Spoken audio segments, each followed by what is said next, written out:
Hi there, this is Amanda Frankel with our Crafty Playdate, and we are again in our 2025 series of the Christmas Club, and we make cards here in our outskirts of Chicago. We make 12 cards a month. We start in July and we finish by Thanksgiving. You have 60 cards ready to go to hand make. So if you live in the Chicago suburbs, definitely check the link below and come and join us. If you don't live in the suburbs, but you like some of these cards, I would be glad to make a kit for you. The cards are enough to make 4 of each style of card. I cannot sell stamped images though. So you would have all the parts to make them, but you would need to use your own stamps in them if it has a stamped image. If it is embossed, like this one is embossed, or if it has a ribbon with a bow, I would tie the bow for you. You know, you would have all the little doodads you need for it, but it would not be stamped. So you would need to use your own stamps, or if you have some of the stamps I'm going to use, then you are welcome to just follow along at home. Okay, so today we're going to make this card. So we're going to get started. This card, don't notice that the music is upside down. This is what happens when you have somebody like me. I actually sang in a band, actually got paid in my 20s to sing a little. But I can't read music. I just can sing when I hear the notes. So my notes are upside down in this. My son fixed them for my future cards, and it was funny. I did that in my class. But that's what we're going to start with today. This is a very vanilla piece of cardstock, and you just make that into your base. Now a base, just remember, so I am using some retired stamp things today, retired products. If I still have some available, I will tell you, and I will mark them below in the comments how many I have, and you're welcome to contact me to purchase them. Only while supplies last, I can't get them anymore. If they are not retired, I will list the product number and link so that you can go right to the store and buy them. But you could just find something that you have. A lot of them you might just be using. I like the layout of that. You know, this might be a birthday card. If this down here were little presents and this were just a balloon punch, you could do it something like that. So I hope that you're kind of looking at this and using a broad eye for it. But this is our music. Is that upside right? No, that's right. Okay, so this is our music, and that's going to go there. And we are also using a piece of gold foil paper. And then we have the very vanilla thing that we're going to stamp. But here's what I want to, this is the special. So each of these classes, even though I'm using some retired things, I'm actually going to be showing you some tips and tricks that I think are going to make all of your card making a little bit easier. So I hope that you'll follow along here. This tip is about using this shiny foil paper. And this can be true even of your glimmer paper if it's like glittery and it doesn't stick real well. The thing about this paper is if I want it to be underneath. So I want it to be peeking out from underneath like that. If I were to put my favorite liquid glue here and put it on here, if I got any little bit here, any on my finger, and I got a smudgy, it shows instantly. You can't get it off. It takes a longer time to dry because it's a slick surface. It's not like a paper porous surface that the glue sinks into. So I think it's just really challenging. So here's what I do to make this better. I want about a quarter of an inch peeking out of the top, and this is a 1/2 inch wide. And this tape, this tear and tape, is a quarter of an inch. So what I'm gonna do, make sure that I'm doing it at the right side, which I am. I'm gonna run it right along the top of this piece of paper, my tear and tape. It's called tear and tape because, as you saw, I just tore it off. I just teared. Listen to me. Back to school, kids. All right, so now I'm going to pull off the backing here, and this is how I do it. If it's kind of stuck, I just use my scissors under one edge and peel it and throw it on the floor. All right, so now when I'm going to lay this out, by the way, this piece is 5 1/4 by 2, and this is a 1/2, but I only am going to have a 1/2 of an inch stick up. What I'm going to do is I'm going to use my grid paper, and I'm going to lay it on there where the dark line is halfway across it. So since each square here is a quarter of an inch, it's a quarter of an inch below, quarter of an inch above. I think you can still get this grid paper. I will link it if you can because it saves me all the time. I love it.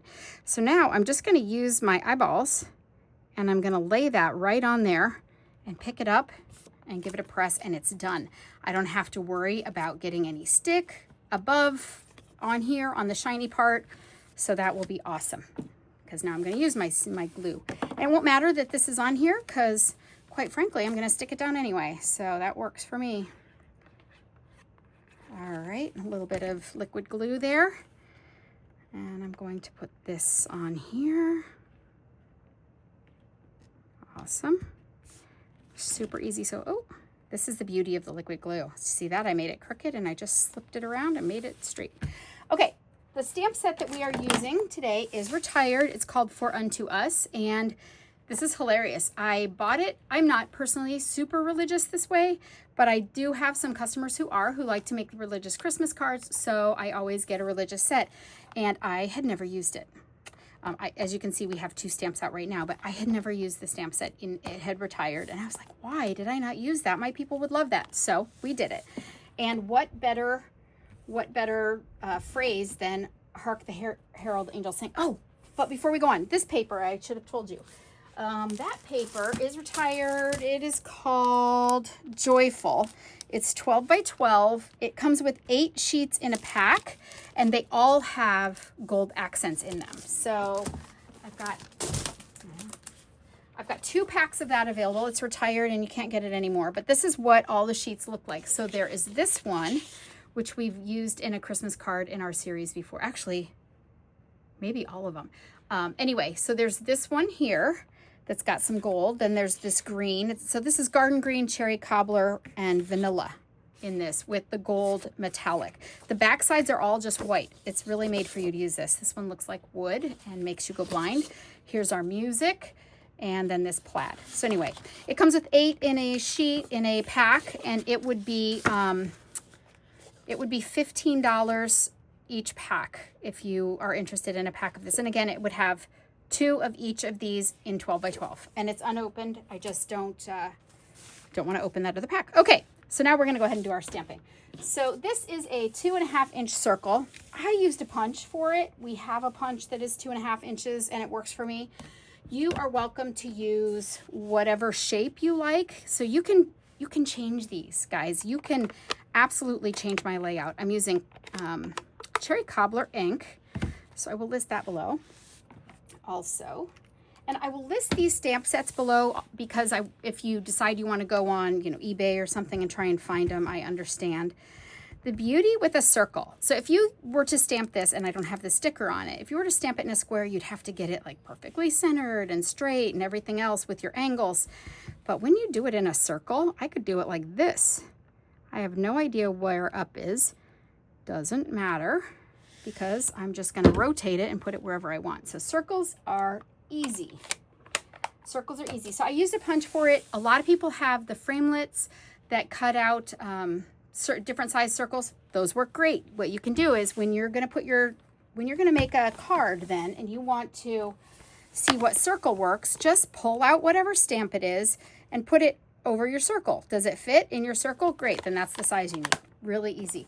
And if you have the framelits, you could even, if this is 2.5, you could get the framelit that's maybe 2 3/4 and do it in the gold and put this onto the gold, and that would work really well. But if you're going to do that, you're going to use dimensionals under this one onto the gold so that you don't have to deal with the messy glue situation that we avoided there. All right, but we are going to use dimensionals on this. So let's do it. All right, so for your kit, if you were to get the kit, you'd get all these pieces. I'd even put the stick tape on the back of that for you so that you don't have to do it yourself. And I will check the music before I do it. In the kit, it comes with enough to make 4 of each style, so you would get enough to make 12 cards. That's gonna go right there. And now I'm going to use these. I'm not sure if these are retired or not. I think they may be. These were called, yeah, I don't even know what they were called. I'll see. I think I actually cut the top off and then put it in here so I would remember what it was called. Let's see. It came with a couple different colors. It came with gold, Festive pearls. It came with gold, red, and silver. And we're just using some gold ones today.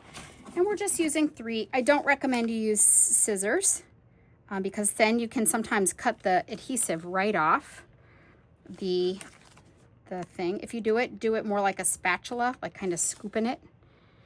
And where you put them does not matter. You do want to use an odd number. 3 or 5 would be great.